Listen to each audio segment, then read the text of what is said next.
A growing drug problem now at 10. Painkiller sales soar, and so does the number of addicts. It's not due to supply and demand, but rather an increase in the people abusing them. Those effects can be seen right here in Madison emergency rooms. NBC 15's Sally Mamdou has tonight's big story.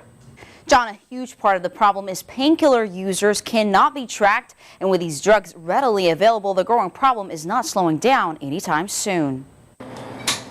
It's an addiction epidemic that has recently stretched throughout the country. We've seen that increase in Madison and the areas around here. The easy availability of popular prescription painkiller drugs have caused sales to rise, and so is the addiction. Over the past 10 years, the Drug Enforcement Administration figures show a dramatic rise in the distribution of several painkiller medicines in different parts of the country, with the Midwest seeing a large number of hydrocodone distribution. But the amount of people that are getting it that shouldn't get that prescription are the problem. They're overdosing on it, they're dying.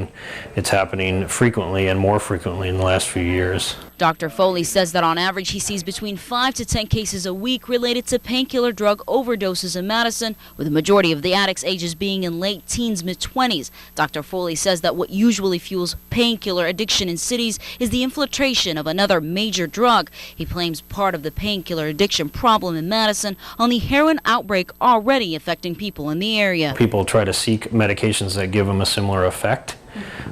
Sometimes it's easier to get one versus the other, and so we see that be a problem. When we notice heroin increasing, we notice that prescription drug abuse increases as well. Dr. Foley believes to end the growing problem, Wisconsin would have to join the 40 other states that federally monitor prescription drugs at the patient level. The monitoring system is probably the best solution at this point, because people that we're giving medications to need them.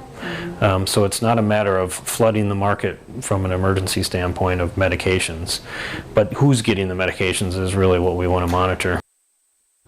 Dr. Foley also says vending pharmacy machines usually found in hospitals need to also be monitored, since you don't have to have anything to prove you need the medication other than your prescription.